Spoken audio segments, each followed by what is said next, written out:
Welcome to Voyage Daily Tech, the most important news personalized for you every day, supported by Voyage.com. After listening to today's news, you'll know first Silicon Valley's new AI political machine, backed by OpenAI and Meta, is fighting a federalism war over regulation. So we'll discuss why this tech lobby is internally fractured and what its first major loss means for the future of AI policy in the US. Second, Tesla's profits plummet 61% as it kills Model S and X production to build its Optimus humanoid robots. We'll explore how this radical pivot is a high-stakes gamble to justify its tech valuation amid slowing electric vehicle growth. Third, Meta's $135 billion AI spending plan aims to outcompete Google and Microsoft for technological sovereignty. We'll analyse why Wall Street is cheering this massive capital expenditure and how it could reshape the competitive landscape for AI infrastructure. Fourth, how AI-powered dark patterns in self-service kiosks are making consumers spend up to 40% more. Today, we'll take a closer look at the behavioural science behind these nudges and its implications for both consumer exploitation and social good campaigns. Fifth, a tiny cybersecurity startup backed by the CEOs of Microsoft and Palantir is using autonomous AI to defend OpenAI. In this episode, we'll break down why protecting AI models from theft is a critical new market and what it signals for the cybersecurity ecosystem. The most unexpected news in the political tech world today has to be this. The AI industry is launching a political machine to influence the next election, and they're copying the exact playbook that just worked for crypto. The strategy is straight out of a political thriller. In 2024, a crypto-friendly super PAC spent a reported $800,000 a day to flip a single Senate seat, not by talking about crypto, but by running ads about the border and China. Now, the AI industry is doing the same for the 2026 midterms. However, if you zoom out, you'll see a fundamental flaw in this strategy that could cause it to backfire. We previously analysed how this played out in the UK. Sadiq Khan warning of white-collar job loss and a wave of public anxiety, and the through line is the same. AI isn't like crypto. Cryptocurrency is a niche financial asset, but AI is a general-purpose technology that touches every part of our lives. Public concerns about it are much broader and far more personal. New super PACs like Leading the Future are backed by a who's who of Silicon Valley, founders and co-founders from OpenAI, Palantir, and the venture capital firm A16Z. Meta has launched its own super PAC too. A while back, we talked about Greg Brockman's $25 million check to MAGA Inc. as a political shockwave. Today's super PAC surge shows that wasn't a one-off. It's coalescing into a full-blown machine. Their stated goal is to get pro-AI candidates elected and fight regulation. This is where the situation takes a more complex turn. You see, while the script groups these tech giants together, they don't all want the same thing. What we're seeing is a fractured AI lobby. You have companies like Meta pushing for open source AI, which they argue democratizes the technology. Then you have companies like OpenAI and Palantir who favor closed source proprietary models, citing security and control. These are fundamentally different visions for the future, and it means their regulatory needs are completely different. As we've discussed before, those visions translate into very different asks from policymakers. This internal tension could be a major factor in the political fights to come. But here's the core conflict. While the stock market is booming on AI optimism, the public is not sold. We saw the same mismatch a while back in the UK, big AI superpower ambitions, but low enterprise adoption and shaky public trust. Polling from Pew and Gallup shows most Americans are far more concerned than excited about AI's impact on jobs and privacy. And the numbers on this are staggering. A recent Reuters Ipsos poll found that 71% of Americans are worried that AI will put too many people out of work permanently, and 77% fear AI could be used to incite political chaos through deep fakes and misinformation. This isn't just a small gap in perception, it's a massive chasm between elite optimism and public anxiety. And that concern is being echoed in the corner office. Continuing our last discussion about Jamie Dimon's Davos warning that governments and businesses need to support displaced workers or risk unrest, he's now sharpening the forecast. JP Morgan CEO Jamie Dimon just laid it out in the starkest terms possible, saying, you can hope for the world you want, but you're going to get the world you got and your competitors are going to use it. He then added that in 5 years, his guess is JP Morgan will have fewer employees. The AI lobby is already framing any regulation as a threat, arguing it will open the door for China to win the global race for AI leadership. This is a classic political tactic, and we've seen it before from the 5G and semiconductor industries. But research suggests the public might not be buying it. One survey found that a huge majority of American voters, 75%, actually prioritize the safe development of AI over competing with China. And remember, the Senate recently voted 99-1 to reject a ban on state-level AI regulation. There's real bipartisan appetite for guardrails, not a race with no rules. They want guardrails to prevent misuse by foreign adversaries, which suggests that a pro-regulation argument could also be framed around national security. This isn't a debate about technology. It's a high-stakes power struggle for control over policy, pitting public anxiety against a tidal wave of tech money, and the fight has already begun. We've been tracking the industry's push for federal preemption to head off tougher state laws. The new AI lobby went to war against a major bill in New York, pouring resources into defeating it. Despite their immense financial power, they lost. The bill was signed into law, proving this battle over the future of AI is just getting started and making preemption even more attractive to them. And New York isn't an isolated case. This loss for the AI lobby signals the start of what some are calling the AI federalism war. The tech industry wants one set of rules from the federal government to avoid a complex patchwork of state regulations. A few days ago, we mentioned how big tech has pressed Washington to override tougher state rules. That's exactly what this fight is about. But states like California and Colorado are moving forward with their own powerful AI safety laws. It all boils down to a fundamental battle over who gets to write the rulebook for our AI future, the states or the federal government, under pressure from a massive lobbying machine. Speaking of high-stakes battles over the future of AI, Tesla is making one of the biggest gambles we've seen yet. The company is killing two of its iconic cars, the Model S and Model X, and gutting the California factory that built them to start producing its line of humanoid robots, known as Optimus. A while back, we talked about Musk's plan to sell Optimus directly to the public by the end of next year. This factory switch is the clearest bet yet to make that timeline real. And it's hard to overstate what a monumental task this really is. This isn't like switching from making one car model to another. Converting a car plant into a robot factory is an incredible engineering challenge. You're moving from assembling large chassis to dealing with high-precision components like servo motors and complex sensors. These robots require clean room conditions. It means a completely new supply chain and a specialized workforce. As we've discussed before, the idea that car AI can simply be ported to a humanoid is more marketing than mechanics. Walking and grasping is a very different problem than highway driving. This retooling is Tesla effectively admitting it needs a whole new stack to make Optimus real. This radical pivot comes as Tesla reports its first ever annual revenue decline. We previously flagged the slowdown when California registrations dropped double digits. Now that stress is showing up in the full year numbers. The slowdown is stark. For 2025, revenue dropped about 3% to just under $95 billion. But the real bombshell is in the profits, which absolutely plummeted, down 61% in the last 3 months of the year. The company that once dominated the EV world was just overtaken by China's BYD as the world's biggest EV maker.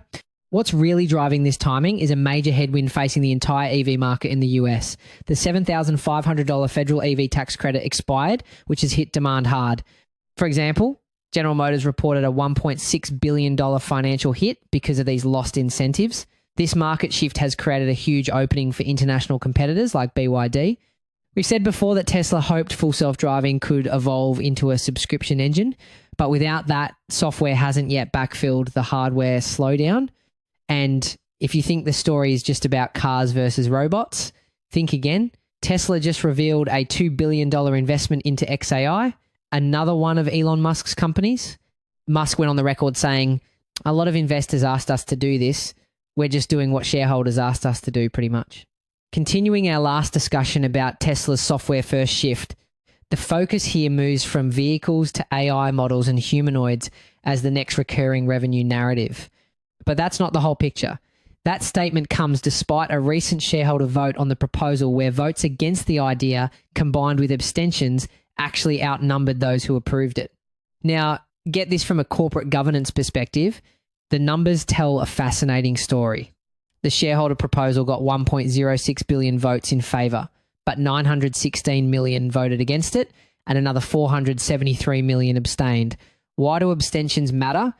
Because under Tesla's own bylaws, abstentions are treated as opposition. So technically, the proposal failed. This is what experts call a related party transaction. And this situation is raising a lot of questions. This all ties into an even bigger number, a potential $1 trillion payout for Musk, which depends on him drastically raising the firm's market value. To get there, the company is planning to ramp up spending by an estimated $20 billion. As Musk told analysts, we're making big investments for an epic future. The real turning point in understanding this move is realizing the pivot isn't just about building robots, it's about building a new story for investors. Tesla's valuation has long been more like a high-growth tech company than a car maker, but with car revenue slowing, that narrative is getting harder to sell. By shifting focus to AI and robotics, Tesla is trying to justify that tech valuation. But here's the gamble. Market forecasts for humanoid robots are all over the place. Some see a $38 billion market by 2035. Others project a mind-boggling $5 trillion. The spread in those estimates just underscores how uncertain the payoff is.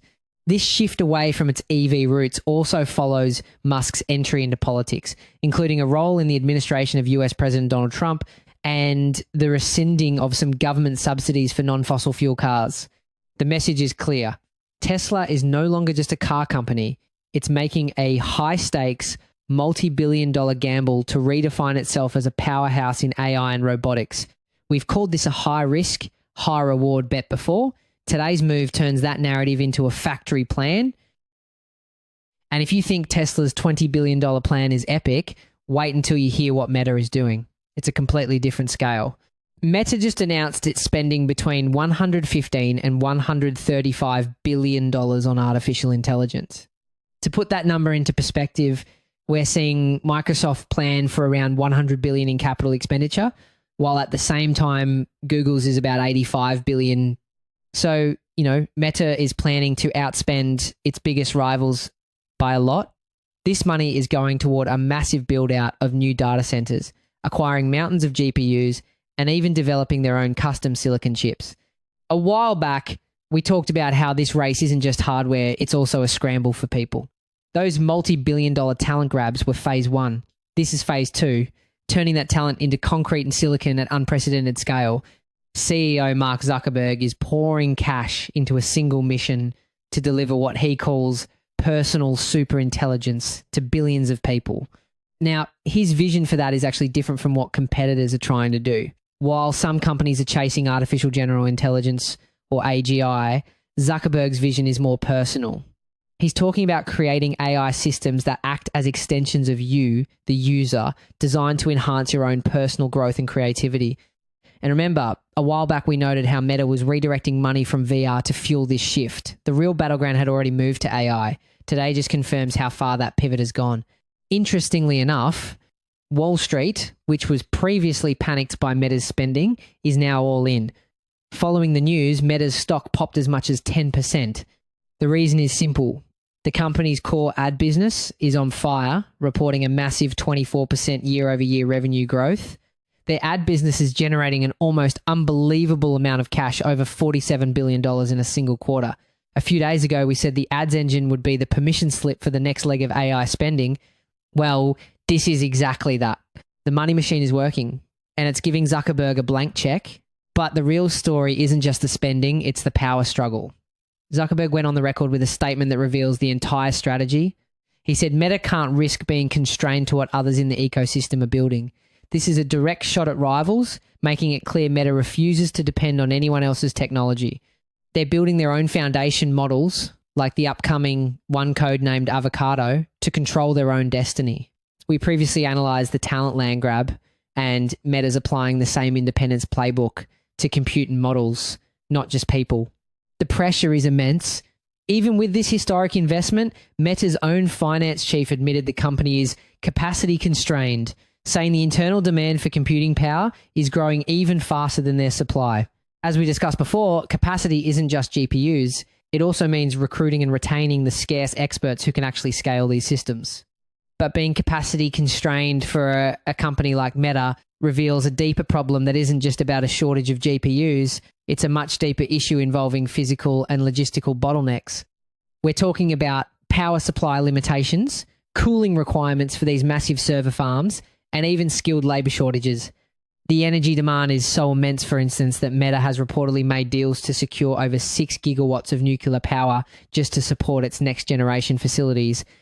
This all points to one powerful reality. While the world debates the future of AI, Meta's online advertising business is generating so much cash, it's funding a full-scale push for technological sovereignty. As long as that business continues to dominate, Mark Zuckerberg has Wall Street's blessing to build his own AI empire. While these tech giants are building AI on a scale that's hard to comprehend, that same technology is already being used in much more subtle ways to influence our daily choices. Let's start with a single statistic that might just change your perspective on ordering takeout. Companies have found a way to make you spend up to 40% more every time you order, and they're doing it by removing just one thing from the equation. The secret is the self-service touchscreen. According to one founder who builds these terminals for giants like McDonald's, the sales jump happens because you are, quote, removing the psychology of speaking to someone and feeling judged. Without a person asking, we're far more inclined to go large, add extra fries, and say yes to every upsell. But there's something more sophisticated happening under the hood. These aren't just simple touchscreens. They are sophisticated sales engines. Many now use artificial intelligence to personalize the upsell in real time. So the thing is, the machine analyzes your current order, the time of day, even the weather, to dynamically suggest the items you're most likely to add. For example, McDonald's actually acquired an AI company called Dynamic Yield to power its digital menu boards, tailoring suggestions to every single customer. In other words, the kiosk knows you're more likely to want a milkshake on a hot day, and it will push that offer right when you're most vulnerable. The reason this is so effective is because the design is intentional. Experts call these manipulative techniques dark patterns. They are designed to exploit our psychological vulnerabilities for profit by removing social friction. The problem has become so widespread that regulatory bodies like the US Federal Trade Commission are now taking steps to address these deceptive practices. In fact, one recent international study found that over 76% of websites and apps use at least one of these dark patterns. But this isn't just about fast food. This is about a hidden force called behavioral science that is shaping your biggest and smallest life choices. Consider this experiment. A supermarket played French music and French wine sales dominated. The next day, they switched to German music and German wine sales soared. The most stunning part? When asked, shoppers had no idea their decisions were being influenced. This science is so powerful, it's being used by everyone. It's the reason you see dentists recommending toothpaste, a technique called authority bias. But the rabbit hole goes deeper. In the UK, this same science, using what's called a default bias, resulted in over 10 million more people saving for retirement simply by making it the automatic choice. And it's gone global. The United Nations worked with Ogilvy to embed behavioural science into a TV drama in Tunisia to promote healthy eating. The result was a 22% drop in national bread consumption. This presents a fascinating duality at the heart of this science. The same nudge techniques used to get you to buy more fries can also be used for social good. The dilemma becomes clear when you consider this. Could those fast food kiosks be programmed with healthy defaults? Absolutely.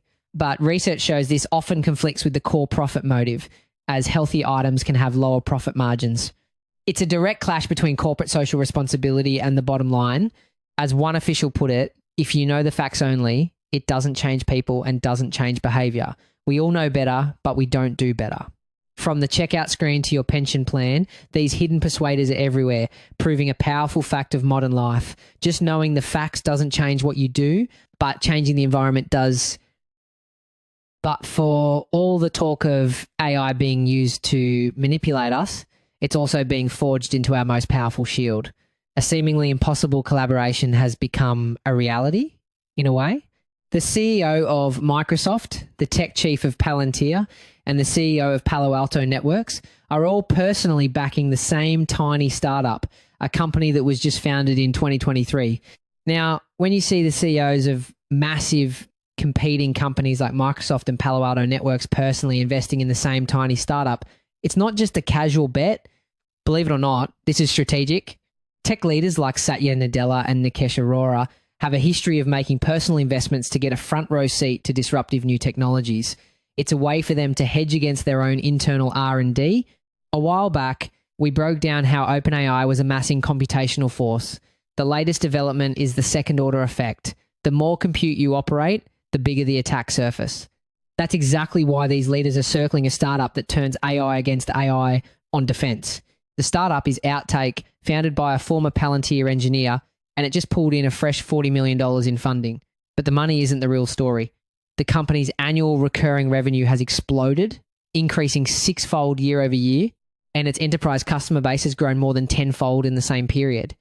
And what most people might overlook is that the founder's background at Palantir is a huge part of this story. There's a phenomenon in Silicon Valley being called the Palantir Mafia, similar to the PayPal Mafia. Former Palantir employees are taking that company's DNA, fusing massive amounts of data and using AI for intelligence and building a new generation of defense and security companies. So what are they doing to attract this kind of attention? Outtake uses autonomous AI agents to hunt down and neutralize cyber threats. Now, the term autonomous AI agents gets thrown around a lot, but what we're talking about here is a major leap forward. These AI agents are designed to independently detect, analyze, and respond to threats in real time without needing a human to press a button. Think of it as moving from a simple security alarm to having a team of digital security guards who can think, reason, and act on their own. The company's systems scanned 20 million potential cyber attacks last year alone. The founder, Alex Dillon, says AI has raised the sophistication of threats, and he's building what he calls a trust layer for the internet.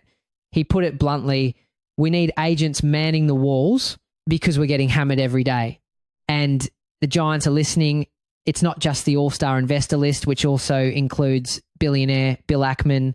Outtake's client list already includes the AI leader OpenAI and Ackman's own firm Pershing Square. What really brought this to a head was Outtake landing OpenAI as a client, and that's incredibly significant. This isn't just about stopping normal cyber attacks. AI labs themselves are becoming major targets. We're talking about new kinds of threats, like model theft, where hackers try to steal the multi-billion-dollar AI models themselves, or data poisoning, where they corrupt the training data. Outtake is essentially being hired to protect the AI factory, creating that trust layer for the very heart of the AI revolution. Security is the other side of the compute coin. The more force you marshal, the more protection you need. An investor who is joining the board said the product is so fundamentally differentiated relative to everything else that's been on the market. This decision to deploy autonomous defense, however, brings both incredible security benefits and comes with inherent massive risks. For instance, what happens when the defensive AI makes a mistake? As we deploy these always-on AI agents to fight, who is liable if one of them misidentifies a threat and shuts down a hospital's critical system or deletes a company's vital data? We're entering a new frontier of corporate risk where the legal and ethical lines are still being drawn, and the consequences of a false positive could be catastrophic. That's it for today on Voyage Daily Tech. Follow, share, and stay tuned for daily updates coming your way tomorrow.